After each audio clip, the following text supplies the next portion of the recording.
Have you ever witnessed someone crying or laughing for no apparent reason? In your mind, you were probably wondering what was wrong with that person. You may even have thought that they were mentally disturbed. When I witnessed such an incident, I was frightened. Well, to assure you, that person is not mentally disturbed, and they may not even understand what's happening themselves. They may be suffering from an underdiagnosed condition called pseudobulbar affect, or PBA for short. To understand PBA, we must first learn what PBA is, those that it affects, the differences between depression and PBA, and how to diagnose and PBA's treatment options. By now you may be wondering what PBA is. And the definition for it is inappropriate, involuntary laughing and crying due to nervous system disorders. PBA, it's not a disease, but it is a result of other neurological diseases. Some diseases that are associated with PBA are ALS, MS, stroke, traumatic brain injury, dementia, Alzheimer's, and Parkinson's, to name a few.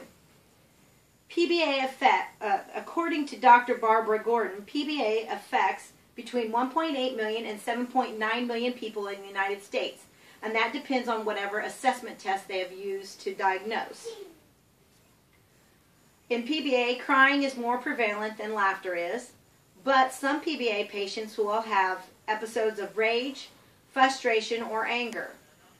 Other names that PBA goes by are emotionalism, involuntary emotional expression disorder, emotional incontinence, and pathological laughter and crying.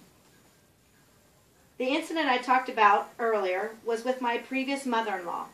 She was prone to crying and laughing fits. Every time she held my son when he was a baby, she would cry almost hysterically. It always scared my son and me.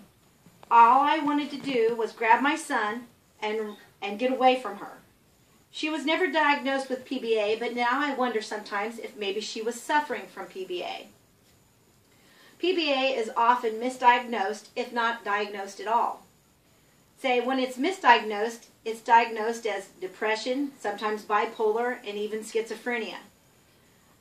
Dr. Mustafa Siddiqui, an assistant professor of neurology and neurosurgery at Wake Forest Baptist Medical Center, states that PBA is like weather, intense but short-lived, whereas depression is like climate.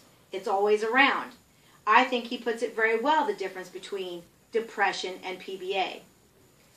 PBA is unpredictable and short-lived. It occurs unexpectedly and doesn't have a specific cause, but sometimes it has certain triggers. And PBA patients do not lose interest in the activities that they love.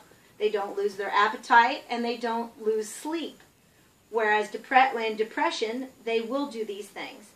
And the main reason that PBA patients will quit doing the things they like, it's because of embarrassment for fear of having an episode of outbursts of laughter or crying.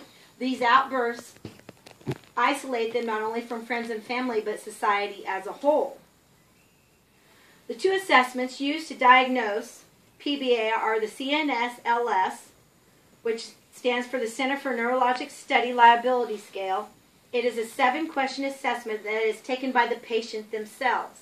A score of 13 on this test means that they probably should talk to a doctor about having PBA. The other test is called PLAX, and it stands for the Pathological Laughter and Crying Scale. This test or assessment is administered by the doctor, and it is an 18-question test, and the same thing here. If you score 13 total, then the doctor normally will prescribe your treatment options. Both tests are very good at effectively diagnosing PBA. Now that we know what to look for, and those that have PBA and who it affects, let's talk about treatment options. There are very few treatment options available, and there is only one drug approved by the FDA that is expressly made for the treatment of PBA. This drug is called Neurodox or Nordextra. It is manufactured by Avenar Pharmaceuticals. The FDA approved it in October 2010, so it hasn't been around very long. The drug is a combination of dextromethorphan, which is common in cough medicine, and quinidine, which is used for heart rhythm abnormalities. And Noridex has shown that 90% reduction in PBA episodes, which means a better quality of life for PBA sufferers. So in conclusion, antidepressants are used with mixed results.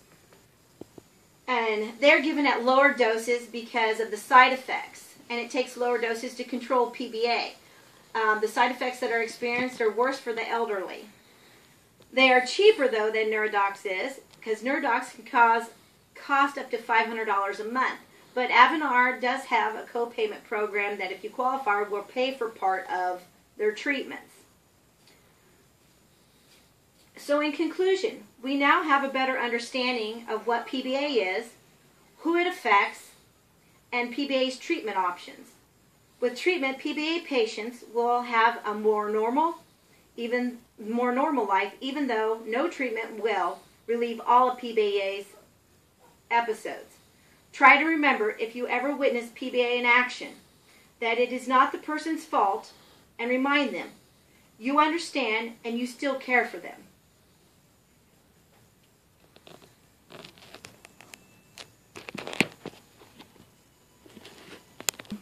No.